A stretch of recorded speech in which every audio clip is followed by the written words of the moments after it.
സാറിൻ്റെ ഒരു പടത്തിന് വിളിച്ചിട്ടുണ്ടോ? അപ്പോഴും പോകാൻ പറ്റിയില്ല. മങ്കമ്മ എന്ന് പറഞ്ഞ പടം. അന്ന് ഭയങ്കര സങ്കടമായിപ്പോയി. ഞാൻ ചെയ്തുകൊണ്ടിരുന്ന പടത്തിൽ നിന്ന് അവർ ഒരു രീതിയിലും എനിക്ക് 2 ദിവസം തരുന്നില്ല.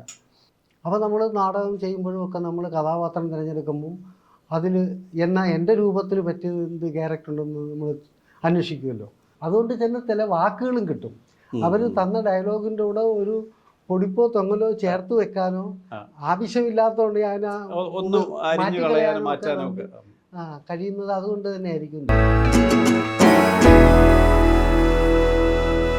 വർഷം 1996, സ്ഥലം കോലഞ്ചേരി.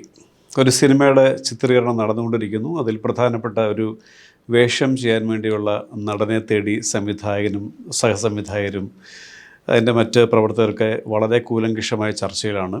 അന്ന് ഏറ്റവും കൂടുതൽ ഓടി നടന്ന് അഭിനയിക്കുന്ന ഒരു നടൻ എന്ന പേരുള്ളത് അമ്പിളിച്ചേട്ടൻ എന്ന് നമ്മൾ സിനിമയിലുള്ളവർ വിളിക്കുന്ന ജഗദീഷ് ശ്രീകുമാറിനാണ്. പക്ഷേ അതേ സമയത്ത് തന്നെ അതിനെക്കാട്ടും തിരക്കായിട്ട് ഓടി നടന്ന് അഭിനയിക്കുന്ന ഒരു നടനുണ്ടായിരുന്നു. അദ്ദേഹത്തെ കിട്ടിയാൽ വളരെ നല്ലതാകുമെന്നുള്ള ചർച്ചയിൽ വളരെ ബുദ്ധിമുട്ടി ആ നടനെ നമ്മുടെ സിനിമയിലേക്ക് വളരെ പ്രയാസപ്പെട്ട് കാസ്റ്റ് ചെയ്യുന്നു. ആ സിനിമയുടെ പേര് കാഞ്ഞിരപ്പള്ളി കറിയാച്ചൻ, സംവിധായകൻ്റെ പേര് ജോസ് തോമസ്. അതിലേക്ക് വളരെ കഷ്ടപ്പെട്ട് നമ്മൾ അതിലേക്ക് കൊണ്ടുവന്ന് എത്തിച്ച നടൻ്റെ പേര് ഇന്ദ്രൻസ്. ആ ചർച്ചയിൽ പങ്കെടുത്ത സഹസംവിധായകൻ്റെ പേര് കിഷോർ സത്യ. ഞാൻ ആദ്യമായിട്ട് ഇന്ദ്രൻസ് ചേട്ടനെ കാണുന്ന നടൻ. നമസ്കാരം. ഇങ്ങനൊരു കഥ ഓർമ്മയിലില്ലല്ലോ. അതെനിക്കറിയില്ല. ഞാൻ ജോസേട്ടൻ്റെ അസിസ്റ്റന്റ് ഡയറക്ടർ. അപ്പം നമ്മൾ ഈ ഒരു ക്യാരക്ടറിന് ഓർമ്മയുണ്ട്, കാഞ്ഞിരപ്പള്ളി കറിയാച്ചൻ ഷൂട്ട് ചെയ്തപ്പോൾ അത് ഹരിശ്രേഷ്ഠ ചേട്ടനും ഇന്ദ്രേട്ടനും. അപ്പം അത് അശോക് ചേട്ടൻ്റെ ആയി. പക്ഷെ മറ്റേ ക്യാരക്ടർ നമ്മുടെ ആളില്ലാതപ്പം ഇന്ദ്രേട്ടൻ ഭയങ്കര തിരക്കാണ്. ഇങ്ങനെ നമ്മുടെ സെറ്റിൽ നിന്ന് സെറ്റിലേക്ക് പറന്നു നടക്കുന്ന സമയത്താണ്. അങ്ങനെ വരുമ്പോൾ ഞാൻ ആദ്യമായിട്ട് ഇന്ദ്രേട്ടനെ കാണുന്ന ഇതാണ്. സ്വാഭാവികമായിട്ടും അസിസ്റ്റന്റ് ഡയറക്ടേഴ്സിനെ നമ്മൾ ഒരുപാട് പേരൊന്നും ഓർത്തിരിക്കത്തില്ല. അവിടെ നിന്നിട്ട് ഒരു കഥയും കൂടെ പ്രേക്ഷകരുടെ അറിവിലേക്ക് വരും. നമ്മൾ ഒന്നിച്ചൊരു സിനിമയിൽ അഭിനയിച്ചിട്ടുണ്ട്. അത് ഓർമ്മയുണ്ട്. അത് ഇന്ദ്രേട്ടൻ്റെ ജീവിതത്തിൽ വളരെ പ്രധാനപ്പെട്ട ഒരു സിനിമയാണ്. എനിക്ക് തോന്നുന്നു ഈ സ്ഥിരം തമാശ വേഷങ്ങളിൽ നിന്ന് മാറിയിട്ടൊരു 2004 കഥാവിശേഷനാണോ ഒരു ഡിഫറെൻറ്റ് ക്യാരക്ടർ വരുന്നല്ലേ? എങ്ങനെയായിരുന്നു അതിലോട്ടുള്ളൊരു ഷിഫ്റ്റ്? എങ്ങനെയായിരുന്നു? ടി വി ചന്ദ്രൻ സാറിൻ്റെ സിനിമ. സാറിനെ പരിചയപ്പെടലാണ്. അത് എനിക്ക് സുകുമാരൻ സാർ വഴിയാണ് പരിചയം. MP സുകുമാരൻ നായർ വഴിയാണ് ആണ്ടൂർ സാറിൻ്റെ അടുത്തും ചന്ദ്രൻ ചേട്ടൻ്റെ അടുത്തൊക്കെ എത്തുന്നത്. ഓക്കെ, അങ്ങനെയുള്ള ഒരു പരിചയമാണ്. Okay okay. അത് പിന്നെ എന്തോ ദിലീപ് പ്രൊഡ്യൂസർ പടം. അപ്പം ചന്ദ്രൻ സാറിൻ്റെ ഇങ്ങനൊരു ക്യാരക്ടർ ഉണ്ടെന്നൊക്കെ വിളിച്ചു. അതിന് മുൻപ് സാറിൻ്റെ ഒരു പടത്തിന് വിളിച്ചിട്ടുണ്ടോ? അപ്പോഴും പോകാൻ പറ്റിയില്ല. മങ്കമ്മ എന്ന് പറഞ്ഞ പടം. പാലക്കാട്. അന്ന് ഭയങ്കര സങ്കടമായിപ്പോയി. ഞാൻ ചെയ്തുകൊണ്ടിരുന്ന പടത്തിൽ നിന്ന് അവർ ഒരു രീതിയിലും എനിക്ക് 2 ദിവസം തരുന്നില്ല. അങ്ങനെ ഒരു സങ്കടം ഉണ്ടായിരുന്നു. അന്ന് ആ സമയത്ത് പിന്നെ കഥാവിശേഷനെ വിളിക്കുന്നു. അതല്ലേ ഈ ഒരു ഇന്ദ്രേട്ടൻ്റെ ഒരു നമ്മൾ സാധാരണ ഈ തമാശ കഥാപാത്രത്തിൽ നിന്ന് മാറിയിട്ട് എൻ്റെയൊക്കെ മനസ്സിൽ ആദ്യം വരുന്ന പടം അങ്ങനെ ഒരു ആത്മാവുള്ള. അതെ അതെ അതെ അതെ. പ്രത്യേകിച്ച് അതിനകത്തൊരു പാട്ടും ഏച്ച് കെട്ടാണ്ട് മര്യാദയ്ക്ക് അങ്ങനെ ആയിത്തീരുക എന്ന് പറയില്ലേ? Correct, exactly. അത് ആദ്യകാലങ്ങളിൽ ഞാൻ പറയും, ഇപ്പോൾ നമ്മൾ ഈ തമാശ സിനിമകൾ കാണുമ്പോഴത്തേക്കും നമ്മുടെ ഓഫ്കോഴ്സ് ഒരു നടനെ സംബന്ധിച്ച് ശരീരമാണ് നമ്മുടെ ഇൻവെസ്റ്റ്മെൻറ്റ്. പക്ഷേ ഈ ശരീരത്തിനെ കൊണ്ട് ഏറ്റവും കുഴപ്പത്തിലൊക്കെ കാണിക്കേണ്ട രീതികളാണ് തമാശ സിനിമകൾ വരുന്നത്. അവിടെ നിന്നിട്ട് ഒരു വലിയൊരു ഒരു പരിഷ്കരണം എന്ന് പറയുന്നത് ഇതേ ശരീരവും ഇതേ ആളും നമ്മൾ വേറൊരു തരത്തിലുള്ള അല്ലെങ്കിൽ നമ്മുടെ ഒരു ആക്ടർ എന്ന് പറയുന്ന ലെവലിലേക്ക് നമുക്ക് സന്തോഷമുള്ള വേഷങ്ങളിൽ എത്തിപ്പെടുക എന്നുള്ളതാണ്. അപ്പം അതിൻ്റെ എൻ്റെ ഒരു കാഴ്ചപ്പാട് ആദ്യത്തെ ഒരു സിനിമ കഥാവിശേഷം തന്നെയാണ്. അതിനുശേഷമാണ് പിന്നെ കുഴപ്പമില്ല ഇയാളെ ഏൽപ്പിക്കാം, സീരിയസ് സീരിയലൊക്കെ ഫ്രെയിമിൽ നിർത്തിയാലും കുഴപ്പമില്ല എന്നൊക്കെ വിശ്വാസം വരുന്നത്. അതിനു മുമ്പ് അവിടെ കൊണ്ടെത്തിച്ചത് സുകുമാരൻ നായർ സാറാ. ദൃഷ്ടാന്തവും അങ്ങനെയൊക്കെയുള്ള ചില സിനിമകളിൽ എന്നെ ഒരുപാട് നിയന്ത്രിച്ച് എല്ലാം ചെയ്യിച്ചിട്ടുണ്ട്. അപ്പൊ അവര് പരിചയം. അത് ഇപ്പം അതുകൊണ്ടെങ്കിലും നമ്മൾ പെട്ടെന്ന് ഒരു സാധാരണ പ്രേക്ഷകൻ്റെയൊക്കെ നമുക്ക് ഈ ഒരു സിനിമയാണ് വരുന്നത്. അത് കൂടാതെ എനിക്ക് തോന്നുന്നു ഈ സാധാരണ നമ്മൾ വിക്കിപീഡിയയൊക്കെ തിരഞ്ഞു പോയി കഴിഞ്ഞാൽ എൻ്റെ സിനിമകൾ, ആദ്യത്തെ സിനിമ കാഞ്ഞിരപ്പള്ളി കറിയാച്ചൻ എന്ന് പറയും. ഞാൻ അതിനകത്ത് അസിസ്റ്റന്റ് ഡയറക്ടറായിരുന്നു. നമ്മളൊരു സീൻ ചെയ്യുമ്പോഴത്തേക്കും സീൻ ഷൂട്ട് ചെയ്ത് വരുമ്പോഴത്തേക്കും പുതിയ കോളേജിലെ കുറച്ച് പിള്ളേരാണ്. അപ്പോൾ അവർ ഈ ക്യാമറ ഫ്രണ്ട്ലി അല്ലാത്തതുകൊണ്ട് പെട്ടെന്ന് ഷോട്ട് എടുത്തുകൊണ്ട് വന്നപ്പോഴത്തേക്കും ഡയറക്ടറെ ജോസേട്ടൻ വിളിച്ചു, കിഷോർ അതിൻ്റെ ഫ്രണ്ടിൽ കയറി ക്യാമറ. അപ്പം ഞാൻ പെട്ടെന്നൊരു ജാഥ നടന്നു വരും, പകുതിക്ക് വെച്ച് ഞാനുണ്ട്. പിന്നെ ഞാൻ ഒരു സഹസംവിധാനമായതുകൊണ്ട് എനിക്കൊരു ക്ലോസപ്പ് ഷോട്ടൊക്കെ അത് വെച്ചിട്ടുണ്ട്. അപ്പം ഞാൻ നടനായി കഴിഞ്ഞപ്പോൾ വിക്കിപീഡിയയിൽ എൻ്റെ ആദ്യത്തെ സിനിമ എന്ന് പറഞ്ഞ് കാഞ്ഞിരപ്പള്ളി കറിയാച്ചൻ സത്യമാണ്. അപ്പം അതുപോലെ അപ്പം ഓഫ് കോഴ്സ് സിനിമയിൽ ഇപ്പം കോസ്റ്റ്യൂമർ ആയാലും അല്ല ആർട്ടിസ്റ്റ് എല്ലാവരും ഇതുപോലെയൊക്കെയുള്ള വേഷങ്ങൾ അഭിനയിക്കുന്നവരാണ്. അതല്ലാതെ ഇപ്പം ഇന്ദ്രേട്ടൻ ഈ പറഞ്ഞ കോസ്റ്റ്യൂംസ് ഒക്കെ ചെയ്ത സമയത്ത് ഇത്തരം വേഷങ്ങൾ ചെയ്തിട്ടുണ്ടായിരിക്കും. അതല്ലാതെ വരുന്ന ആദ്യത്തെ ഒരു ആക്ടർ എന്ന് പറഞ്ഞിട്ട് വരുന്ന പടം ഈ നമ്മുടെ CID ഉണ്ണികൃഷ്ണനാണോ?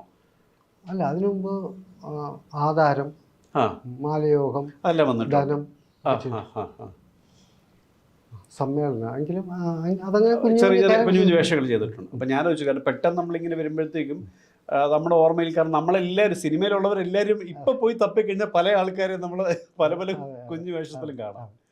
ഒരു നടൻ എന്ന് പറഞ്ഞിട്ട് ഈ ഞാൻ പറഞ്ഞില്ല, നമ്മളിപ്പം ഈ കഥാവിശേഷൻ വന്നു, അതിനുശേഷം ഇപ്പം ഇനിയും എനിക്ക് കുറച്ച് മാറിയുള്ള വേഷങ്ങൾ ചെയ്യാം, അല്ലെങ്കിൽ എനിക്ക് ചെയ്യാൻ സാധിക്കും എന്നൊരു കോൺഫിഡൻസ് വരും, അതിനുള്ളൊരു ശ്രമങ്ങളൊക്കെ പിന്നീട് ഉണ്ടായോ, അതോ ഇതിനെ തുടർന്ന് ഓട്ടോമാറ്റിക്കായിട്ട് നല്ല കഥാപാത്രങ്ങൾ വരികയായിരുന്നു? ആദ്യം മുതൽ മനസ്സിൽ അതൊക്കെ തന്നെയാണ്. ഓഫ് കോഴ്സ്, അത് എല്ലാവരുടെ മനസ്സിൽ അതൊക്കെ തന്നെയാണ്. പക്ഷെ എനിക്ക് തന്നെ അറിയാം അതെനിക്ക് ചേരൂല. അപ്പോൾ നമ്മൾ നാടകം ചെയ്യുമ്പോഴും ഒക്കെ നമ്മൾ കഥാപാത്രം തിരഞ്ഞെടുക്കുമ്പോൾ അതിൽ എൻ്റെ രൂപത്തിൽ പറ്റിയത് എന്ത് ക്യാരക്ടർ ഉണ്ടെന്ന് നമ്മൾ അന്വേഷിക്കുമല്ലോ. അങ്ങനെ ചെയ്തു പോകുന്നേ ഉള്ളൂ. പിന്നെ അഭിനയിക്കാൻ ഇഷ്ടമാണ്, കോമഡി ഇഷ്ടമാണ്, ചെയ്ത് തുടങ്ങിയത് അതാണ്. അപ്പോൾ അത് കിട്ടുമ്പോഴത്തേക്കും ഒരു ആവേശവും, അതിന് എത്രത്തോളം അതിൻ്റെ ഒരു ചിരി കൂടുതൽ കിട്ടാൻ എന്ത് ചെയ്യാം എന്നൊക്കെ ഉള്ളൊരു ഒരു മത്സരം തന്നെയായിരുന്നു മനസ്സിൽ. എങ്കിലും മറ്റേത് ഞാൻ വേറൊരു തലത്തിൽ തന്നെ സ്വപ്നം കണ്ട കഥാപാത്രങ്ങളാണ്. അത് എനിക്ക് എപ്പോഴെങ്കിലും വയസ്സാവുമ്പോഴെങ്കിലും ഒക്കെ വരുന്നൊരു വിശ്വാസം നേരത്തെ ഉണ്ടായിട്ടുണ്ട്. അപ്പോൾ ഞാൻ പറയും, വയസ്സാവുമ്പോഴെങ്കിലും എനിക്ക് അതൊക്കെ ഇങ്ങനെ ഒരു സംഭവം ചെയ്യണം, ഇങ്ങനെയൊക്കെ മനസ്സിലായി. അപ്പോഴത്തേക്ക് ഞാൻ വിചാരിച്ച എൻ്റെ ശരീരത്തിൽ മാറ്റം വരുമെന്ന്, അതൊന്നും വരുന്നു ഇനിയും വരുമെന്ന് തോന്നുന്നില്ല. ഇങ്ങനെ എന്തോ എങ്ങനെയോ. അല്ല, അത് ഈ പറഞ്ഞാൽ ഞാൻ പറഞ്ഞു, നമ്മൾ ഒരു ഘട്ടത്തിൽ വന്നു കഴിയുമ്പോൾ പിന്നെ നമ്മുടെ രൂപം എന്താണോ, അല്ലേ നമ്മുടെ ശരീരമൊന്നും മാറിയില്ലെങ്കിൽ നമുക്കനുസരിച്ച് വേഷങ്ങൾ സ്വാഭാവികമായിട്ടും വരുമല്ലോ.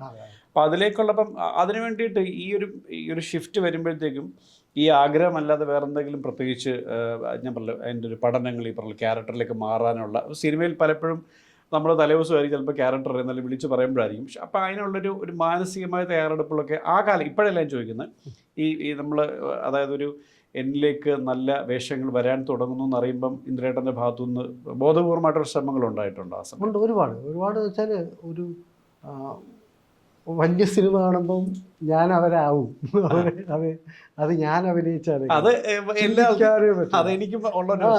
അങ്ങനെ ചെയ്യും.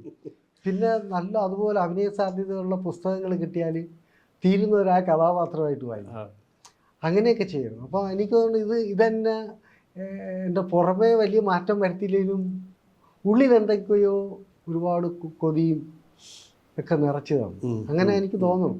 അപ്പം അത് പുസ്തകത്തിൽ നിന്നൊക്കെ കിട്ടിയ ഒരു ഉൾക്കരുത്തായിരിക്കും. ചില കഥാപാത്രങ്ങൾ നമ്മൾ എവിടെ നിന്നൊക്കെയോ വായിച്ച ഒരു രൂപവും അവരുടെ ചലനവും മനോഭാവവും ഒക്കെ നമുക്ക് അങ്ങനെ കിട്ടിയതായിരിക്കും എന്നാണ് എൻ്റെ ഒരു തോന്നൽ. അത് ശരിക്കും ഈ പറഞ്ഞ പോലെ ഞാനും പറയാറുണ്ട്, ബോധപൂർവം അല്ലാതെ തന്നെ നമ്മുടെ ഉള്ളിൽ ഇങ്ങനെ ഒരു പ്രക്രിയ നടക്കും.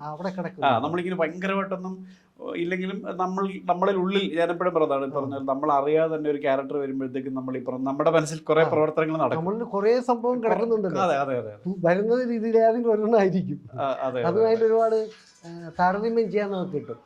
അപ്പോൾ അതിലോട്ടങ്ങ് പിടിച്ചാൽ ആ ആളുടെ പോലത്തെ മനോഭാവമല്ലേ എന്നൊക്കെ തോന്നുന്നു നമുക്ക്. അതുകൊണ്ട് തന്നെ ചില വാക്കുകളും കിട്ടും. അവർ തന്ന ഡയലോഗിൻ്റെ കൂടെ ഒരു പൊടിപ്പോ തൊങ്ങലോ ചേർത്ത് വെക്കാനോ ആവശ്യമില്ലാത്തതുകൊണ്ട് ഞാൻ കഴിയുന്നത് അതുകൊണ്ട് തന്നെ ആയിരിക്കും തോന്നുന്നു. നമുക്ക് അകത്ത് നടക്കേണ്ട കുറേ കാര്യങ്ങൾ ഉണ്ട്. അതേ പറഞ്ഞു, ഒരു ബോധപൂർവം അല്ലാതെ തന്നെ നമ്മൾ വലിയ മെനക്കെടാതെ തന്നെ ഉള്ളിൽ കുറച്ച് ജോലികൾ നടക്കും. അത് ഈ പറഞ്ഞ പോലെ ഓഫ് കോഴ്സ് എനിക്കും അത് എക്സ്പീരിയൻസ് ചെയ്യാൻ പറ്റുന്ന കാര്യം, അതുകൊണ്ട് പെട്ടെന്ന് പറയാൻ പറ്റും. ഈ വായനയുടെ കാര്യം പറഞ്ഞല്ലോ, ഈ വായന നേരത്തെ മുതലേ ഉണ്ടോ, അതോ സിനിമയിൽ വന്നാൽ, കാരണം സിനിമയിലേക്ക് വരുമ്പോൾ പലപ്പോഴും വായന നിന്ന് പോകണം, പല ആൾക്കാർ സിനിമയിൽ വരുമ്പം വായന നിന്ന് പോകുന്നുണ്ട്. അപ്പം വായന നേരത്തെ ഉണ്ടോ, അതോ ഈ നല്ല ക്യാരക്ടേഴ്സിലേക്ക് കൂടുതൽ, അല്ലെങ്കിൽ നല്ല ക്യാരക്ടറുകൾ നമ്മളെ തേടി വരുന്ന ഘട്ടത്തിൽ കുറെ കൂടെ വായന സജീവമായോ? സിനിമയിൽ വന്നപ്പോൾ കുറേ കൂടെ സമയം കിട്ടി വായിക്കാം. ഇല്ലെങ്കിൽ നമ്മൾ ജീവിതത്തിൽ വേറെ നെട്ടോട്ടം ഓടുകയല്ലേ. അതിനിടയ്ക്ക് ചിലപ്പോൾ ഒരു നല്ല നാടകം അറിയാനോ അല്ലെങ്കിൽ സിനിമയെക്കുറിച്ച് അറിയാനോ ഒക്കെ ഉള്ള വായന മാത്രമേ ഉണ്ടായിരുന്നുള്ളൂ. എനിക്ക് പിന്നെ വളരെ നേരത്തെ വായിക്കാൻ പറ്റിയായിരുന്നു. സ്കൂളിൽ പോക്ക് അത്രത്തോളം ഇല്ലായിരുന്നുകൊണ്ട് ജോലിയുടെ ഇടയ്ക്ക് എനിക്ക് വായിക്കാൻ പറ്റും. പിന്നെ ഈ അന്വേഷണം, നാടകത്തെക്കുറിച്ചുള്ള അന്വേഷണവും സിനിമാ കാര്യങ്ങളും ഇതൊക്കെ തന്നെയായിരുന്നു. അപ്പോൾ ഞായറാഴ്ച പൂർണ്ണമായിട്ടും പ്രധാന ഒരു സിനിമ എങ്ങനെ കാണും, അതല്ലെങ്കിൽ വായനശാല തന്നെയായിരിക്കും. അപ്പോൾ അത് സിനിമയിലേക്ക് വരുമ്പോഴത്തേക്കും കുറേ കൂടെ സമയം കിട്ടും. നമുക്ക് കോസ്റ്റ്യൂം ചെയ്യുമ്പോൾ പിടിപ്പത് പണിയാണ്, അത് സമയത്ത് അത് ഞാൻ ആ ചോദ്യം ചോദിക്കാൻ ഉറക്കമില്ലാതെ നമ്മൾ പോകും. അഭിനയം തുടങ്ങിയപ്പോൾ എനിക്ക് ഒരുപാട് സമയം കിട്ടി. അവരുടെ വർക്ക് കഴിഞ്ഞാൽ പിന്നെ സുഖമായിട്ട് കൊണ്ട് റൂമിൽ വെക്കും. അപ്പോൾ നമുക്ക് ഒരുപാട് സമയമുണ്ട്. അങ്ങനെ ഇരിക്കപ്പെടുന്നില്ലാതാകും, അങ്ങനെ അടങ്ങിയിരുന്നിട്ടില്ലല്ലോ. അപ്പോൾ അതന്നെ അടക്കിയിരുത്തിയത് കയ്യിലൊരു പുസ്തകം കരുതിയാൽ അത് പക്ഷെ പിന്നീട് നമുക്ക് ഈ പറഞ്ഞ നമ്മുടെ അഭിനയത്തിലും അതിനിത് ആവശ്യമാണെന്നുള്ളത് പിന്നെ അറിയാം, ഓരോ അനുഭവത്തിൽ നിന്ന് പിന്നെ അറിയാൻ തുടങ്ങും. അപ്പോൾ അതിൻ്റെ അളവ് കൂട്ടും.